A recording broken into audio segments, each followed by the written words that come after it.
ప్రశ్నిస్తే ఎక్కడ భౌతిక దాడులు చేస్తారని భయం వేస్తుంది, అడిగితే ఎక్కడ కేసులు పెడతారని భయం వేస్తుంది, ఎక్కడ ఏదైనా మాట్లాడితే అరే తొరే అని చెప్పేసి మైనపల్లి లాంటి వాళ్ళు వచ్చి ఎక్కడ మాట్లాడుతారని భయం వేస్తూ మాట్లాడుతున్నాం. అంటే ఈ రాష్ట్రంలో 30 నెలల కాంగ్రెస్ పార్టీ అధికారంలో రేవంత్ రెడ్డి అనే ఇసునూరు రామచంద్రారెడ్డి వారసుడిగా ఎలుగొంతున్న ఈ రామచంద్రారెడ్డి ఎవరైతే ఈ రేవంత్ రెడ్డి పరిపాలనలో ఈ రకమైన భయాందోళన వాతావరణం ఉంది. ఇప్పుడే మాకు తెలిసింది, డిస్ట్రిక్ట్ ట్రాన్స్పోర్ట్ ఆఫీసర్గా పనిచేస్తున్నటువంటి భూపాలపల్లికి చెందినటువంటి వెంకన్న అనేటువంటి వ్యక్తిని ఇలా లారీలతో ఎక్కి తొక్కిచ్చే పరిస్థితికి వచ్చింది. ఇలా మేము డిమాండ్ చేస్తూ ఉన్నాం. మరి దీన్ని కూడా డిమాండ్ చేస్తే మైనపల్లి లాంటి వాళ్ళు అరే తోరే అంటారేమో మా కేటీఆర్ గారు, నాకు భయం వేస్తుంది. ఇలా వెంకన్న పైన జరిగినటువంటి ఏదైతే ఉందో దీనిపైన విచారణ జరిపించాలని చెప్పేసి కూడా ఇవాళ మేము బీఆర్ఎస్ పార్టీగా డిమాండ్ చేస్తూ ఉన్నాం. ఏం జరుగుతుంది ఈ రాష్ట్రంలో, ఎటువైపు పోతుంది ఈ రాష్ట్రంలో పరిపాలన, ఈ రాష్ట్రంలో పరిపాలన ఉందా అసలు? ఈ రాష్ట్రంలో హోంమంత్రిగా ఉన్న ముఖ్యమంత్రి ఇవాళ ఏం చేస్తూ ఉన్నాడు? మరి అధికారులు చెప్తుంటలేరు అంటూ ఉన్నారు. మరి రేవంత్ రెడ్డి గారి చేతిలో లాఠీ ఉందా లేదా, లేదా అధికారులు చెప్తే తిన్నట్లేరా? ఒక్కసారి తెలంగాణ ప్రజలు ఈ ముఖ్యమంత్రి, అసమర్థ ముఖ్యమంత్రి, పనికిరాని ముఖ్యమంత్రి, హోమ్ మినిస్టర్గా, ఎడ్యుకేషన్ మినిస్టర్గా, ముఖ్యమంత్రిగా ఫెయిల్ అయిన ఒక డిజాస్టర్ ముఖ్యమంత్రి ఈ రాష్ట్రంలో ఉండడం ఇది తెలంగాణ ప్రజలు చేసుకున్న దురదృష్టంగా భావిస్తూ ఉన్నాను నేను. ఇవాళ నిన్న ఒక ఆయన ప్రెస్ మీట్ పెడుతూ మా గౌరవ తెలంగాణ మాజీ మంత్రివర్యులు 5 సార్లు సిరిసిల్ల ఎమ్మెల్యే నుంచి గెలిపోయినటువంటి కేటీఆర్ గారి మీద ఇష్టం వచ్చినట్టు మాట్లాడుతూ ఉన్నాడు. నేను అనుకుంటున్నా మైనంపల్లి గారికి పిచ్చి పట్టిందేమో, పిచ్చి ఆసుపత్రిలో చేర్పించాలని డిమాండ్ చేస్తా ఉన్నాను ఈ కాంగ్రెస్ ప్రభుత్వాన్ని, రేవంత్ రెడ్డిని. లేకపోతే ఒకవేళ పిచ్చి ఆసుపత్రిలో చేర్పించకపోతే రేవంత్ రెడ్డి నీ క్యాబినెట్ అంతా ఒకసారి హాస్పిటల్లో చూపించుకుంటే కళ్ళన్న కనీసం కనపడతాను నేను డిమాండ్ చేస్తా ఉన్నా. ఈయన మాట్లాడుతాడు కేటీఆర్ గురించి, 71 ఓట్లతోనే గెలిచినా అని చెప్పేసి మాట్లాడుతుంది ఈయన. అది 2009లో 171 ఓట్లతో గెలిచిండు కేటీఆర్ గారు. సంవత్సరం లోపే 2010లోనే మళ్ళీ బై ఎలక్షన్ జరిగితే ఆ రోజు కేటీఆర్ గారికి వచ్చిన ఓట్లు 87,876 ఓట్లు వచ్చినాయి. ఆయన ప్రత్యర్థి ఎవరైతే 2009లో 171 ఓట్లతో గెలిచిండు కేటీఆర్ అని మాట్లాడి దద్దమ్మలు, సన్నాసులు, ఈ దగులు బాజీలకు నేను చెప్తా ఉన్నా. ఆ రోజు మా కేటీఆర్ గారు సంవత్సరం లోపునే ప్రజల్లో పేరు సంపాదించుకొని ప్రజల కోసం పనిచేస్తాడని, ప్రజల కోసమే ఈ నాయకుడు మా కోసం వచ్చిండని సిరిసిల్ల ప్రజల ఆత్మ అభిమానంతో, సిరిసిల్ల ప్రజల ఆత్మ గౌరవంతో ఒక సంవత్సరం కాలంలోనే ఆ రోజు 170 కోట్లు గెలిచినప్పుడు ఎన్ని రకాల కుట్రలు జరిగిందో తెలంగాణ ఉద్యమంలో మేము చూడండి కాదు. కేసీఆర్ గారి కొడుకుగా వచ్చినప్పుడు ఎక్కడ కేసీఆర్ కొడుకుగా కేటీఆర్ ఇక్కడికి వస్తే మా నూకలు చెల్లవని మరొక నాయకుడు తయారవుతుందని చెప్పేసి ఆ రోజు టీడీపీ వాళ్ళు మా కుటుంబంలో అనేక నేతలు కుట్రలు చేసినారు. అయినా మీ కుట్రలు ఛేదించి 171తో గెలిచినాం ప్రజాస్వామ్యంలో. కానీ సంవత్సరం తిరిగే లోపులోనే తెలంగాణ ఉద్యమం కోసం, తెలంగాణ ప్రజల ఆకాంక్ష కోసం మీరు రాజీనామా చేయండి అంటే సంవత్సరం అవుతుంది నేను ఎమ్మెల్యే అని చెప్పేసి దాన్ని పట్టుకొని కూర్చోలే మా కేటీఆర్ గారు. మీ లెక్క చంద్రబాబు నాయుడు సంకల్లో చేరి తెలంగాణలో సెకండ్ రాజకీయాలు మొదలెట్టి తెలంగాణ ఉద్యమానికి తూటుపడిచిన మైనంపల్లి లెక్క కాదు మా కేటీఆర్. ఒక్క సంవత్సరం లోపులోనే రాజీనామా చేసి కేసీఆర్ గారి కొడుకుగా తెలంగాణ ప్రజల ఆత్మగౌరవాన్ని నిలపాలని తెలంగాణ ప్రజల ముందు రాజీనామా చేస్తున్నా, చంపుకుంటారో సాదుకుంటారో అని చెప్పేసి సిరిసిల్ల ప్రజల దగ్గరికి వెళ్ళి ఒక సంవత్సరం లోపులోనే 68,219 ఓట్లతోటి గెలిచిన నాయకుడు కేటీఆర్. నువ్వా మాట్లాడేది మైనంపల్లి? నువ్వా మాట్లాడేది కేటీఆర్ గురించి మాట్లాడేది? నువ్వా కేటీఆర్ గురించి రకరకాలుగా మాట్లాడుతూ ఉన్నావు. ఈ రాష్ట్రంలో షుగర్ అనేది తప్ప, బీపీ అనేది తప్ప, మనిషికి వ్యక్తిగతమైనటువంటి సమస్యలు ఉండవా? ఇలా వీళ్ళందరికీ జవాబులు చెప్పాను మైనంపల్లి హనుమంతరావు. ఏం మాట్లాడుతున్నావు నువ్వు? మతి స్థిమితం కోల్పోయి మాట్లాడుతున్నావా? ఇష్టం వచ్చినట్టు మాట్లాడుతున్నావా? రేవంత్ రెడ్డి గారు మా బాలకృష్ణ మీద కేసు పెట్టింది కదా, మరి మైనంపల్లి మీద కేసు పెట్టడా? నీ స్వయానాన్ని తెలంగాణ గాంధీ భవన్లో ఒక మాజీ మంత్రి గురించి BRS party working president KTR గురించి ఇష్టం వచ్చినట్టు మాట్లాడితే మరి ఈ డీజీపీ ఏం చేస్తా ఉన్నాడు, ఈ పోలీసులు ఏం చేస్తా ఉన్నారు? అరే తురే ఏకవచనంతో నీ లెక్క ఒక్కసారి గెలిచి ఓడిపోయినవాడు కాదు మా కేటీఆర్ గారు. 5 సార్లు వరుసగా గెలిచినటువంటి నాయకుడు కేటీఆర్. మొదటిసారి 2009లో 171 ఓట్లతో గెలిచిన 2014లో మా నాయకుడికి వచ్చిన ఓట్లు 92,135, 18కి వచ్చిన ఓట్లు 39,131 ఓట్లు. 2018లో మా నాయకుడు కేటీఆర్ గారికి వచ్చిన ఓట్లు 1,25,213 ఓట్లు, ప్రత్యర్థికి వచ్చిన ఓట్లు 36,304 ఓట్లు మాత్రమే. ఆ రోజు 2014లో 53,004 ఓట్లతో గెలిచిండు రెండవసారి. 2018లో 89,009 ఓట్లతో గెలిచిండు. మన 2023లో మా కేటీఆర్ గారికి 89,244 ఓట్లు వస్తే ప్రత్యర్థికి 59,557 ఓట్లు వచ్చినాయి. మొన్న గెలిచినటువంటి మెజార్టీ 29,682 ఓట్ల మెజార్టీతో గెలిచిండు. ప్రతినిత్యం ప్రజల్లో ఉంటూ, ప్రతినిత్యం ప్రజల కోసం పనిచేస్తూ, ప్రజాస్వామ్య విలువలకు గౌరవిస్తూ, ఎదుటివారికి గౌరవిస్తూ, ప్రజాస్వామ్యంలో ఒక నాయకుడిగా దూసుకుపోతా ఉంటే నిన్ననే పాదశ్రీ జరిగింది.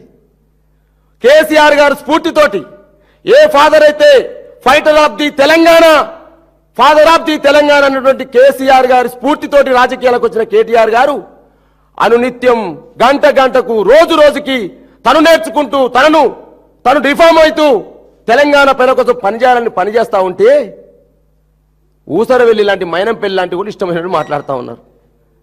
2014లో నువ్వు ఎమ్మెల్యే అయింది, 2018లో నువ్వు ఎమ్మెల్యే అయింది. ఎవరి కాలు పట్టుకుంటావు భయ? నువ్వు అర్థం కాదు, తెలంగాణ భాష మేము మాట్లాడలేమా? ఎవరి కాలు పట్టుకుంటాను నువ్వు? మైనంపల్లి హనుమంతరావు. ఇవాళ నేను మాట్లాడుతున్నా, ఇక నాకు ఫోన్లు వస్తూనే ఉంటాయి, నాకు మెసేజ్లు వస్తూనే ఉంటాయి, నన్ను భయభావంతో గురి చేస్తూనే ఉంటారు. అంటే ఇష్టం వచ్చినట్టు మాట్లాడితే మీ చేతులు కట్టుకొని కూర్చుంటాం ఏంది? మా పార్టీ వర్కింగ్ ప్రెసిడెంట్ ఆయన, 5 సార్లు ఎమ్మెల్యే, మాజీ మంత్రి పైన నువ్వు ఇష్టం వచ్చినట్టు మాట్లాడితే ఊరుకుంటుంది మీ చేతులు కట్టుకున్నామా అంటున్నాను. ఇవాళ 5 సార్లు ప్రజావంతు గెలిస్తే నువ్వు గెలిచింది ఎప్పుడు? 2009లో ఒకసారి గెలిచిన మేము. తదనంతరం 2014లో మా కేసీఆర్ గారి కాళ్ళు పట్టుకొని, మా కేటీఆర్ గారి కాళ్ళు పట్టుకొని, మా హరీష్ రావు గారి కాళ్ళు పట్టుకొని, అన్నా నాకు రాజకీయ జీవితం లేదు, నాకు రాజకీయ భిక్ష పెట్టండి అని భిక్షాంజయ్ అని చెప్పేసి కాళ్ళు పట్టుకున్నావయ్యా నువ్వు. హరీష్ రావుది, కేటీఆర్ది, కేసీఆర్ది. పోనీరా, ఇటువంటి నీతి మాలిన కుక్కలు అనేక మంది చంద్రబాబు నాయుడు సంఘంలో చేరినాయి. ఏదైనా బుద్ధి మార్చుకొని తెలంగాణ కోసం పనిచేస్తామని వస్తానంటే మా కేటీఆర్ గారు, కేసీఆర్ గారు పెద్ద మనసుతో, హరీష్ రావు గారు పెద్ద మనసుతో నిన్ను ఆహ్వానిస్తే ఇవాళ 49,000 ఓట్లతో ఓడిపోయిన నువ్వు 49,530 ఓట్లతో ఒక్క గుద్దుడు గుద్దితే మల్కాజిగిరిలో ఓడిపోయిన నువ్వు మతి భ్రమించి పిచ్చి లేసి పిచ్చిగా మాట్లాడుతా ఉన్నావు. ఖబర్దార్ మైనంపల్లి హనుమంతరావు. రేవంత్ రెడ్డి గారు సూచన చేస్తా ఉన్నా, పిచ్చి ఆసుపత్రిలో చేర్పించి వీళ్ళందరినీ కూడా, మైనంపల్లి హనుమంతరావుని, అద్దంకి దయాకర్ని, ఆది శ్రీనివాసును, బీర్ల ఐలయ్యను, బల్మూరు వెంకటను, మేడిపల్లి సత్యాన్ని, మెట్టు సాయి కుమార్ని, ఏముల వీరేశాన్ని దయచేసి తొందరగా వీళ్ళని పట్టాలే, పిచ్చి ఆసుపత్రి ఎర్రగడ్డ ఆసుపత్రిలో చేర్పించాలని చెప్పి నేను రేవంత్ రెడ్డి డిమాండ్ చేస్తా ఉన్నా. ఊరుకుంటా ఉంటే తమాషాలు అవుతున్నాయా? తెలంగాణ ఉద్యమంలో మీరు ఏడున్నారో మాకు తెలియదా? ఎవరి సంఖ్యలో ఉన్నారో మీరు తెలియదా? మీరు అరే నిలువెత్తు నిదర్శనాలే తెలంగాణ ఉద్యమానికి, నిలువు టద్దాలయా, వెలుగు దివిటిలే వీళ్ళు. అటువంటి 6 అడుగుల బుల్లెట్ హరీష్ రావు మీద మాట్లాడతావు, మా నాయకుడు కేటీఆర్ మీద మాట్లాడతావు. ఖబర్దార్, తస్మాత్ జాగ్రత్త. ఈ మాటలతో వదిలేస్తుడు దూదిమెట్ల బాలరాజ్ యాదవ్. బిడ్డ, మేముగాక దాడి చేయగలిగితే మాకు నోరుంది, కానీ మేము కేసీఆర్ గారి సైనికులం, మాకు కొన్ని నిల్వలు ఉంటాయి ప్రజాస్వామ్యంలో, మేము చదువుకునే వాళ్ళం. ఏం మాట్లాడుతురండి? ఆ భాష వింటే తెలంగాణ ప్రజలు ఈసరించుకుంటా ఉన్నారు, బాధపడుతుర్రు. అంటే కదా ఏమంటారు కదా, ఎద్దు పోయి ఆవు పోయి చేనుల మేస్తుంటే దూడే గట్టు మీద వేస్తుందా? ఈ సామెత ఇదే కదా కాంగ్రెస్ పార్టీ గుర్తిస్తుంది. ఆవు పోయి ఏమో చేనుల మేస్తుంది, దూడ వచ్చి గట్టు మీద వేస్తుందా? రేవంత్ రెడ్డి మాట్లాడుతుండే, పేగులు తీస్తా, కనుగోటీలు గోటీలు ఆడుకుంటా, పొట్ట పేగులు ఉడబీక్తా, పండబెట్టి తొక్కుతా, అంతే కదా రేవంత్ రెడ్డిని చూసి వీళ్ళు మాట్లాడుతున్నారు. ఇక నిన్న ఒక ఆయన మేడిపల్లి సత్యమైన ఆయన మాట్లాడుతుండు. ఏం మాట్లాడేవి? ఫస్ట్ హాఫ్ అట ఫుల్ సక్సెస్ అయిందట, సెకండ్ హాఫ్ అట బ్లాక్ బాస్టర్, సెకండ్ హాఫ్ అట చుక్కలు చూపిస్తారట. చూపిస్తారు సంతోషం. మీరు సుక్కలు బాగా చూపిస్తారు జనాలకు. రైతాంగాన్ని ఊరియా కోసం నిలబెట్టి రైతాంగాన్ని సుక్కలు చూపిస్తారు. రైతు బంధు వేయకుండా రైతులకు సుక్కలు చూపిస్తారు. ముసలోళ్లకు పింఛను పెంచకుండా సుక్కలు చూపిస్తారు. మహిళలకు 2500 లేకుండా సుక్కలు చూపిస్తారు. ఇక ఫస్ట్ హాఫ్ అంతా అయిపోయిందట, ఇక సెకండ్ హాఫ్ బ్లాక్ బాస్టర్ మొత్తం సుక్కలు చూసారని మాట్లాడుతున్నారు మేడిపల్లి సత్యం గారు. ఇక అద్దంకి దయాకర్ మరి ఆయన తెలంగాణ ఉద్యమం నుండి మాట్లాడుతూ ఉన్నాడు. ఆయన మాటలకు అద్దు లేదు అదుపు లేదు. ఇవాళ ఆది శ్రీనివాస్ మాటలకు ఆయన ఏం మాట్లాడుతూ అర్థం కాదు. వీళ్ళందరి జాతకాలని మన బయటపడి ఇది ఒకటి సర్వే వచ్చింది, అందరూ ఓడిపోతారని చెప్పేసి ఉన్నది. మరి ఓడిపోతాం అనేటువంటి ఆ సర్వే నివేదికలు చూసి మైండ్ బ్లాక్ అయిపోయినట్టుంది. పిచ్చి లేసి పిచ్చి పిచ్చిగా మాట్లాడుతూ ఉన్నారు. ఇలా నేను ఇంకొక ఆయన ఏం మాట్లాడుతుండు, కవిత మీతో ఉందని మాట్లాడుతూ ఉన్నాడు. మేనకా గాంధీ మీతో ఉందా? నేను అడుగుతాను. ఇవాళ నేను దూది మెట్ల బాలయ్య మేము డిమాండ్ చేస్తా ఉన్నా. మేనకా గాంధీ మీ ఇంట్లో ఉంది, మీ కడుపున పుట్టిందే ఇందిరాగాంధీ కడుపున పుట్టిన వాళ్ళే మీ వరుణ్ గాంధీ, సంజయ్ గాంధీ భార్య మేనకా గాంధీ. మేనకా గాంధీ ఇలా బీజేపీలో ఉందా కాంగ్రెస్ పార్టీలో ఉందా ఒక్కసారి కాంగ్రెస్ పార్టీ నాయకులు తెలుసుకోవాలి. ఏం మాట్లాడుతున్నారు భయ్? సోయి లేకుండా స్వర్గం లేకుండా ఏది బట్టి మాట్లాడుతున్నారు. వరుణ్ గాంధీ ఎక్కడున్నాడు? ఒక్కసారి చరిత్ర చదువుకొని ఒక్కసారి అవలోకనం చేసుకోండి. ఏది పడితే అది మాట్లాడితే చరిత్ర చిట్టా ఇప్తాం అనుకుంటారు. కేసీఆర్ గారి యొక్క అమ్ముల పొదిలో, కేటీఆర్ గారి అమ్ముల పొదిలో, హరీష్ రావు గారు అమ్మడి పొదిలో అనేక మంది తెలంగాణ ఉద్యమ సింహాల సైనికులు ఉన్నారు. ఒక్కసారి చిట్టా ఇప్పడం అంటే తుక్కు రేగుద్దామనుకుంటారు. అరే ప్రతిసారి ఏది పడుతుంది ఇష్టం వచ్చినట్టు అరే కుక్కలు మరిని మోరుతారండి ఒక నాయకుల మీద. అనొద్దు, నాకు బాగా అనిపిస్తుంది. డాక్టరేట్ నేను చదువుకున్నాను, తెలంగాణ ఉద్యమంలో అనొద్దు, నాకు అనిపిస్తుంది వాస్తవంగా. కానీ మా నాయకుడు అంటే ఎట్లా ఊకుంటాం? మా కేటీఆర్ గారు అంటే ఎట్లా ఊకుంటామండి? ఏమడిగిండు? అభివృద్ధి మీద చర్చకు రమ్మని చెప్పేసి అన్నాడు. డెవలప్మెంట్ ఏం చేసినావు మల్కాగిరిలో చెప్పినాడు. తెలంగాణ ప్రజలు ఏ ఇబ్బంది పడుతురో ఇలా అడుగుతున్నాము. ఇవన్నీ అడిగింది ఎవరు అడిగారు? హరీష్ రావు గారు ఏమడిగారండి? రైతు బంధు ఇస్తలేవు, నువ్వు రుణమాఫీ చేయట్లేవని అడిగిండు. ఇది రైతాంగ సమస్య కాదా? ఇది రైతులు పడుతున్న ఇబ్బంది కాదా? దానికి పోయి ఎమ్మెల్యే క్యాంప్ ఆఫీస్ మీద తయారు చేస్తావు. అరే ఖమ్మం జిల్లాలో 3 మంత్రులు సన్నాసులు దద్దమ్మ లెక్క ఉన్నారు. ఒక ఆయన బట్టి విక్రమార్క, ఒక ఆయన పొంగులేటి శ్రీనివాసరెడ్డి, ఒక తుమ్మల నాగేశ్వరరావు, 3 మంత్రులు ఉన్నారు. వరదలు వచ్చినాయి, ప్రజలు ఇబ్బంది పడుతున్నారు, వెలుగుమట్లలో గుడిసెలు కూలగొడుతున్నారని చెప్పేసి మా హరీష్ రావు గారు అడిగితే అక్కడ రాళ్ళ దాడి చేస్తారు. గజ్వేల్లో సీఎం, మాజీ సీఎం అండి, గజ్వేల్ ఎమ్మెల్యే మా యొక్క కేసీఆర్ గారి క్యాంపు కార్యాలయం మీద దాడి చేస్తారు. అన్నమో రామచంద్ర అంటున్నారు. 60 గజాల్లో, 30 గజాల్లో, 100 గజాల్లో అనేక మంది పేద ప్రజలు 60 ఏళ్లుగా 70 ఏళ్లుగా గుడిసెలేసుకొని పేద ప్రజలు హైదరాబాద్ లో అనేక రకాల బస్తీలలో బతుకుతున్నారు. ఆ బస్తీలలో ఉన్నటువంటి గుడిసెల మీద ఎందుకురా మీ పెత్తనం? ఆ గుడిసెలు ఎందుకు కూలగొడతారని చెప్పేసి ముషిరాబాద్ మా నాయకుడు, మా పార్టీ వరకు మీరు కేటీఆర్ పోతే అక్కడ దాడి చేస్తారు. దాడులేనా నీ సంస్కృతి? ఇష్టం వచ్చినట్టు మాట్లాడమేనా నీ సంస్కృతి? ఏది పడితే అది మాట్లాడమేనా నీ సంస్కృతి? ఇవాళ ఏమనుకుంటారు మీరు అసలు? ఇవాళ ఈయన మాట్లాడుతుండే మైనంపల్లి హనుమంతరావు గారు, మీరే వేసిరుగా సిట్టు, ఫోన్ ట్యాపింగ్ మీద సిట్టు మీరే వేసారు, తేల్చిరా ఏమన్నా? ఇంకా కూడా అదే వల్లిస్తారేంది? కాళేశ్వరం మీద ఏదైతే ఎన్డీఎస్ఏ రిపోర్ట్ ఇచ్చిందో మేడిగడ్డను బాగు చేయమని చెప్పిందయ్యా. మీ చేతగానితనం ఈ 2 సంవత్సరాల కాలంలో రైతాంగానికి నీళ్లు రాకుండా అల్లాడిపోతున్నారు, బాగు చేయడం చెప్పింది. ఇదే ఫోన్ ట్యాపింగ్ లో సిట్టేసిర్రు, ఏం తేల్చలే. మరి కనీసం హనుమంతరావు గారు రిపోర్ట్ తీసుకొచ్చుకోవాలి. ఆ రిపోర్ట్ ఏ సెలబ్రిటీలు, ఏ వ్యాపారవేత్తల్ని మా కేటీఆర్ ఇబ్బంది పెట్టని మాట్లాడుతున్నారు కదా, ఈ దద్దమ్మ, ఈ సన్నాసి, ఆ సిట్టు నుంచి రిపోర్ట్ తెచ్చుకో, ఎవరి పేర్లు ఇచ్చిర్రు అవి తెలుసుకోరు. ఏది పడితే అది తెలంగాణ గాంధీ భవన్ పోవడం, ఆ గాంధీ భవన్లో ప్రెస్ మీట్ పెట్టడం, ఇష్టం వచ్చినట్టు మాట్లాడడం. ఆయన కొడుకు 10,000తో గెలిచిండు, ఈయన 49,000తో ఓడిపోయాడు. ఈయన కూడా మా కేటీఆర్ మీద మాట్లాడుతుండు. నేను ఇవాళ ప్రధానంగా నేను కూడా మరి కొన్ని మాట్లాడాల్సిన అవసరం ఉంది. గతంలో కార్పొరేషన్ చైర్మన్గా పనిచేసిన, మరి sheep and go development corporation చైర్మన్గా పనిచేసిన. మరి నేను అడిగితే కూడా నా మీద కూడా ఇవ్వాలి, ఇంకొక ఆయన ప్రెస్ మీట్ పెడతాను అమ్మటే. ఏమడుగుతున్నా నేను, అయా ఉమ్మడి రాష్ట్రంలో 78 నుంచి ఈరోజు 2023 వరకు యాదవులు ఒక్కరు కేబినెట్లో లేకుండా ఏ మంత్రివర్గం లేదు. ఏదంటే ప్రధానంగా ప్రధానంగా మొదటిసారి 1983లో ఎన్టీఆర్ గారు ముఖ్యమంత్రిగా ఉన్నప్పుడు సంగంశెట్టి సత్యనారాయణ గారు యాదవ్ ఈయన సామాజిక వర్గం హనుమకొండ నుంచి గెలిచిండు, ట్రాన్స్పోర్ట్ మినిస్టర్గా పనిచేసిండు. 89లో మర్రి చెన్నారెడ్డి గారి మీద మంత్రివర్గంలో కటారి ఈశ్వర్ కుమార్ యాదవ్ గారు ఉమ్మడి ఆంధ్రప్రదేశ్లో గుడివాడ ఎమ్మెల్యే గెలిచిండు, యాదవ్ మంత్రిగా ఉన్నాడు. అదేవిధంగా 1994లో ఎన్టీఆర్ గవర్నమెంట్లో కృష్ణ యాదవ్ గారు, యనమల రామకృష్ణుడు గారు మంత్రివర్గంలో ఉన్నారు వాళ్ళు. అదేవిధంగా 1999లో చంద్రబాబు నాయుడు ముఖ్యమంత్రిగా, తలసాని శ్రీనివాస్ యాదవ్ మంత్రిగా 99 క్యాబినెట్ ఉంది.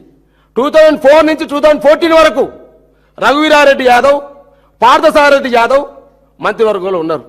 అదే 2014 నుంచి 2023 వరకు కేసీఆర్ మంత్రివర్గంలో తలసాని శ్రీనివాస్ యాదవ్ ఉన్నాడు. అంటే 1983 నుంచి 2023 వరకు 40 ఏళ్లలో యాదవులు లేని క్యాబినెట్ లేదు. ఇది చెప్పిన నేను. మరి వాళ్ళకి ఎన్ని రోజులు? 30 నెలలుగా వస్తుంది. ఇంతవరకు ఒక యాదవ్కి మంత్రివర్గంలో స్థానం ఇవ్వలే, ఒక గొల్ల కుర్మలకు మంత్రివర్గంలో స్థానం ఇవ్వలే. నువ్వే చెప్పినావు కదా జనాభా ఎంత ఉంటే వాళ్ళ ఆట అంత అని. యాదవుల జనాభా సంబంధించి నువ్వే చేసిన లెక్క. యాదవుల జనాభా బీసీ సంబంధించి 20,17,237 మంది తేల్చినావు నువ్వే. మా కురుమల సామాజిక వర్గం 7,94,860 నువ్వే తేల్చినావు. మాదాసి కురువ సంబంధించి 53,182 నువ్వే తేల్చినావు. గంగిరెద్దులకు సంబంధించి 92,314 నువ్వే తేల్చినావు. అదేవిధంగా తెరకచెర్ల అనేటువంటి యాదవ్ సబ్ గ్రూప్ సంబంధించి 1672 నువ్వే తేల్చినావు. ఐర్ యాదవ్లకు సంబంధించి 4,580 నువ్వే తేల్చినావు. అదేవిధంగా గోకుల్ యాదవులు 3,892. అంటే ఇవన్నీ కలుపుకుంటే 29,67,692 మంది. అంటే బీసీలలో టాప్ జనాభా. యాదవుల పరంగా చూస్తే రెండవ బీసీ జనాభా. మంత్రివర్గంలో స్థానం లేదా? కేసీఆర్ని ఏమన్నాను? 3 నెలలు మీ మంత్రివర్గ విస్తరణ చేయకపోతే ఇది గడీల పాలన, దొరల పాలన, మంత్రివర్గ విస్తరణ లేదని చెప్పేసి మాట్లాడినావు కదా ముఖ్యమంత్రి రేవంత్ రెడ్డి గారు. మరి ఇవాళ ఏ గడీల పాలన చేస్తా ఉన్నావు? ఏ విష్ణునూరి రామచంద్రారెడ్డి స్ఫూర్తితో ఈ రేవంత్ రెడ్డి పాలన చేస్తా ఉండు? ఇవాళ రేవంత్ రెడ్డిని అడుగుతా ఉన్నాను ఇవాళ నేను. గతంలో నువ్వు మాట్లాడినావు కదా, నువ్వు నేర్పిన విద్య నీరదాక్ష. నువ్వు వేసిన రాళ్ళే నీకు మళ్ళీ రివర్స్ పడతాయి కదా. అధికారం లేనప్పుడు ఏది పడుతుంది మాట్లాడినావు కదా. ఇవాళ ఏం చేస్తున్నావు? ఏ విష్ణునూరి రామచంద్రరెడ్డి వారసత్వంతో 30 నెలలుగా ఈ రాష్ట్రంలో ఎడ్యుకేషన్ మినిస్టర్ లేకుండా, హోమ్ మినిస్టర్ లేకుండా 2 క్యాబినెట్ మంత్రుల ఖాళీలను పెట్టినావు. నేను అడుగుతా ఉన్నా నేను. అడగొద్దా? ప్రజల తరపున తప్ప జనాభా నువ్వే ఇచ్చినావు, లెక్కలు నువ్వే ఇచ్చినావు. ఏమి ఇచ్చినావు? ఆఖరికి అన్నావు. ఏమని ఇచ్చిండు? యాదవ కుర్మ కులస్తులకు సరిపడా నిధులతో కార్పొరేషన్ ఏర్పాటు చేసిండు. నిన్నమన్నానే వైస్ చైర్మన్ చేసిండు. ఆడిపోతే భవనం లేదట పాపం, కుర్చీ లేదు అక్కడ. కుర్చీ లేని కార్పొరేషన్. కానీ మేనిఫెస్టోలో 420 దోక హామీలలో మాత్రం యాదవ కుర్మ కులస్తులకు సరిపడా నిధులతో కార్పొరేషన్. దళారీ వ్యవస్థ లేకుండా గొర్రెల కొనుగోలుకు 2 లక్షలు నేరుగా లబ్ధిదారుని అకౌంట్లో వేస్తా అన్నాడు. 30 నెలలు అయింది.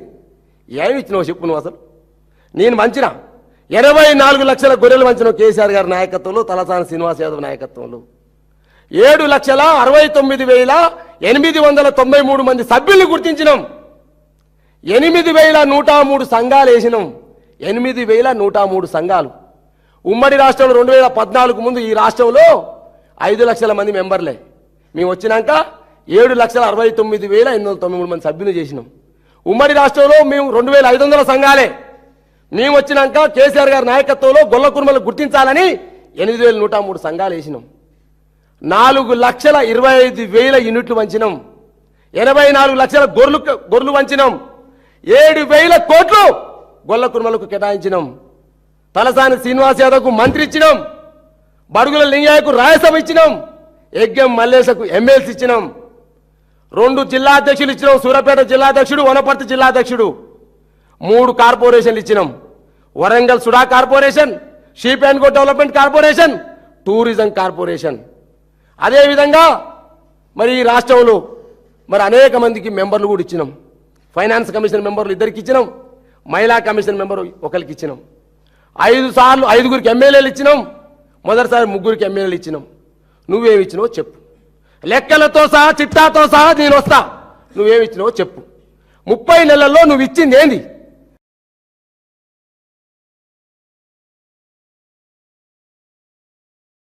ముప్పై నెలల్లో గొల్లకుండలో నువ్వు చేసింది ఏంది? ఏం చేసిండు? దగా చేసిండు. ఏం చేసిండు? మోసం చేసిండు. డీబీటీ పద్ధతిలో వేస్తామని చెప్పేసి అన్నాం. ఇంతవరకు ఉందా అసలు? అతిగతి ఉందా అసలు? కనీసం ఇన్సూరెన్స్ సౌకర్యం లేదు. కుక్కలు గారు చచ్చిపోతున్నాయి, ఇబ్బంది పడతా ఉన్నారు. ఇక ఏమన్నంటే మా బీర్లాలయ్య గారు ఒంటి కాలు మీద లేస్తున్నాడు. మా మీద కాదు లేసేది బీర్లాలయ్య గారు, మీ ముఖ్యమంత్రి మీద లే ఒంటి కాలు మీద. నాకు ఇంతమంది జనాభా ఉన్నారు, మా జనాభా అడుగుతా ఉన్నారు. ఇంతవరకు 40 ఏళ్లలో క్యాబినెట్ లేకుండా లేదట. ఉన్న 2 ఖాళీలు క్యాబినెట్ ఇయ్యని చెప్పు. జూబ్లీ హిల్స్ లో ఫైట్ చేసి నవీన్ యాదవ్ గెలిచిండు కదా, నవీన్ యాదవ్ కూడా డిమాండ్ చేస్తా. యువకుడు నువ్వు అడుగురా. ప్రజల కోసం పోట్లాడితే పోయేదేమి లేదు, బానిస సంఖ్యలు తప్ప. రేవంత్ రెడ్డి రే బానిస సంఖ్యలు మిమ్మల్ని వేసిండు, కూసబెట్టిండు మిమ్మల్ని. ఆ బానిస సంఖ్యలు తెంచుకోరు, దయచేసి తెంచుకొని జాతి కోసం పనిచేయండి, జాతి నిర్మాణం కోసం పనిచేయండి, జాతి అభివృద్ధి కోసం పనిచేయండి. పనిచేసే పరిస్థితి లేదు. ఇక నేను ఇవాళ అడిగినా కదా, ఇక కుక్కలు వేస్తానంటే మురుగుతూనే ఉంటాయి, నా మీద పడి దాడి చేస్తూ ఉంటాయి, ఎంతమంది ఫోన్లు చేస్తూ ఉంటారు. ఏస్ రెడీ. మా నాయకుడి పట్ల కావచ్చు, తెలంగాణ ప్రజల పట్ల కావచ్చు, అన్యాయం జరిగితే డెఫినెట్గా వస్తాం మేము. అన్యాయాన్ని ప్రశ్నించే గొంతుకలే బీఆర్ఎస్ పార్టీ సైనికులు. బాజాప్తా బాజాప్తా బేజాప్తా ఎక్కడ అన్యాయం జరిగితే అక్కడ బీఆర్ఎస్ పార్టీ జెండా ఉంటుంది. 24/7 ఈ తెలంగాణ భవన్ పనిచేస్తాను మా పార్టీ వర్కింగ్ ప్రెసిడెంట్ కేటీఆర్ గారు స్పష్టంగా చెప్పారు. హరీష్ రావు గారు ఆల్రెడీ చెప్పారు. రోజు పోయి తిరుగుతూనే ఉన్నారు. ఈ ముఖ్యమంత్రి ఢిల్లీకి తిరుగుతూ ఉన్నాడు, మా నాయకులు గల్లీలో తిరుగుతూ ఉన్నారు. ఈ ముఖ్యమంత్రి 72 సార్లు ఢిల్లీకి పోయిండు, మా నాయకులు మాత్రం గల్లీలో తిరుగుతూ ఉన్నారు, రైతాంగం దగ్గర తిరుగుతూ ఉన్నారు, ఓట్ల కొనుగోలు దగ్గర తిరుగుతూ ఉన్నారు, మహిళల సమస్యల మీద తిరుగుతూ ఉన్నారు, యువకుల సమస్యల మీద తిరుగుతూ ఉన్నారు. ఈ రాష్ట్రంలో సబ్బండ వర్గాల సమస్యల మీద మాట్లాడే జెండా గులాబీ జెండా అని చాటి చెప్తా ఉన్నారు. ఈ విధంగా మాట్లాడుతూ ఉంటే ఇక రోజు ఒక ఆయన వచ్చి రోజు ఒక తీరుగా మాట్లాడుతూ ఉన్నారు. డెఫినెట్గా కుక్క కాటుకు చెప్పు దెబ్బ అన్నట్టు డెఫినెట్గా ప్రతి దానికి స్పందిస్తాం, ప్రతి సమస్య మీద మాట్లాడతాం. ఎవరు వస్తారో ఎవరు చేస్తారో చూడండి. కాబట్టి ఇలా ఈ పత్రికా సమావేశం ద్వారా మైనంపల్లిని అర్జెంటుగా పిచ్చాసుపత్రిలో చేర్పించాలి. యాదవ్ కుర్మ సోదరులకు సంబంధించిన డీబీటీ పద్ధతులు 2 లక్షలు వెంటనే వేయాలి. యాదవ్ కుర్మ సోదరులను క్యాబినెట్లో చేర్చుకోవాలి. నువ్వు ఎన్ని పదవులు ఇచ్చినావో తేల్చుకోవాలి, కేసీఆర్ ఎన్ని ఇచ్చినాడో మేము తేలుస్తాం.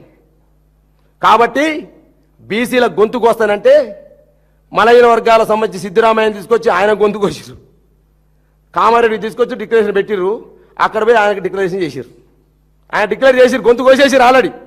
ఇక బీసీల గొంతుకు కోస్తాను సిద్ధమయ్యారు ఆల్రెడీ. కాబట్టి తస్మాత్ జాగ్రత్త. అన్ని గమనిస్తూ ఉన్నాం, ఇవన్నీ లెక్కలేస్తూ ఉన్నాం. డెఫినెట్గా అన్ని రకాల అంశాలు బీఆర్ఎస్ పార్టీ విశ్లేషణ చేస్తూ ఉంది. ఈ సమస్యల మీద మాట్లాడతామని చెప్పేసి పత్రికా విలేకరు తెలియజేస్తా ఉన్నా. Thank you.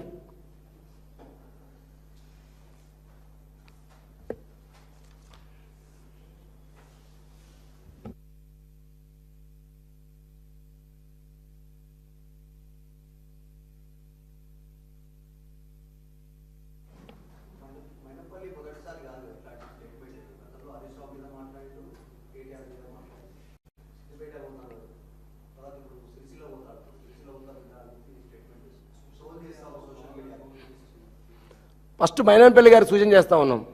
నువ్వు సిరిసిల్లకు పోవుడు, గజ్వేలు పోవుడు, సిద్దిపేట పోవుడు, ఫస్ట్ మల్కాజ్గిరి పో. ఫస్ట్ మల్కాజ్గిరి పో, నీవేందో తెలుస్తుంది. 49,530 ఓట్లతో ఓడిపోయి కూడా నువ్వు కూడా మాట్లాడతావా? 49,530 ఓట్లు. నీ గెలిస్తే నా కొడుకు గెలిస్తే టికెట్ ఏమన్నాడు? మీ దగ్గర గెలిచింది అంతే, నా కొడుకు 10,000 ఓట్లతో గెలిచిండు. ఫస్ట్ నీ కొడుకు దగ్గర సక్కబెట్టుకో, నీ మల్కాజ్గిరిలో సక్కబెట్టుకో ఫస్ట్. ఇవన్నీ కాదు, ఏమంటారు కదా, కూటరాయి తీసినట్టుగా మాట్లాడుతుంది మైనంపల్లి హనుమంతరావు గారు. ఇది చెల్లదు నీకు. దయచేసి ప్రగల్భాలు మానుకో. ఇష్టం వచ్చినట్టు మాట్లాడితే ఊరుకునేది లేదు. గతంలో మాట్లాడితే వదిలేసినాం, రెండోసారి మాట్లాడితే వదిలేసినాం, మూడోసారి మాట్లాడితే మూతి పలుగుతుంది. ఊరుకుంటాం అనుకుంటున్నావా? ఏది పడుతుంది మాట్లాడొచ్చా? జర్నలిస్ట్ మీరు అడుగుతాను నేను, మాట్లాడొచ్చా? ఓ పద్ధతి డిబేట్ చేయి, ఓ డిస్కషన్ రా, ఒకలేదో పద్ధతి ప్రకారం ఒక సైద్ధాంతిక పరంగా మాట్లాడు. నువ్వే కదా ఓరా మైనంపల్లి హనుమంతరావు ఢిల్లీకి పోయి గల్లీకి వచ్చేలో 3 కణాలు మార్చిండు. మా కేటీఆర్ అట్లా మార్చనా? ఢిల్లీకి పోయి గల్లీకి వచ్చే లోపల విమానాశ్రయంలో 2 కణాలు మారినాయి. ఒకటేమో బండారు దత్తాత్రేయ కాలు పట్టుకొని బీజేపీ, ఒకటేమో చంద్రబాబు నాయుడు కాలు పట్టుకొని కాంగ్రెసు. ఒకటేమో కేసీఆర్ కాళ్ళు పట్టుకొని బదిలాడితే బీఆర్ఎస్ కండువా. అది కూడా బీఆర్ఎస్ కాళ్ళు మొక్కితే వచ్చింది నీకు 2 సార్లు ఎమ్మెల్యే. నువ్వు గెలిచింది ఒక్కసారి వాస్తవంగా. ముక్కుతూ మూలుతూ 21,000 ఓటుతో గెలిచిండు ఆయన ఆ రోజు. తర్వాత గెలిచి 2 బీఆర్ఎస్ పెట్టే భిక్షే కదా. ఈయన కూడా మాట్లాడతాడా? మా స్థాయి తగ్గుద్ది మైనపల్లి గురించి మాట్లాడితే. ఎందుకంటే బీఆర్ఎస్ దూదిమెట బాలేదు చైర్మన్ చేసిన డాక్టరేట్ ఉద్యమకారుడు ఈ మైనపల్లి గురించి ఎందుకు మాట్లాడుతున్నా వదిలే అనుకుంటాను అనుకుంటారు. కేటీఆర్ మీద మాట్లాడితే ప్రజలు బాధపడుతురండి. ఏం ప్రెస్ మీట్ అన్నది? అది ప్రెస్ మీటేనా? ఎంత ఆవేదనతో మాట్లాడుతున్నా నేను. ఎంతమందికి ఆదర్శపడాడు ఆయన. ఎంతమంది ఐటీ మరియు అదేవిధంగా పేద ప్రజల విషయాన్ని కొట్లాడుతున్న నాయకుడి పట్ల మాట్లాడచ్చు. అట్లా మీరు అడగొద్దు అక్కడ ప్రెస్ కాన్ఫరెన్స్లో ఇట్లా మాట్లాడొచ్చు అని.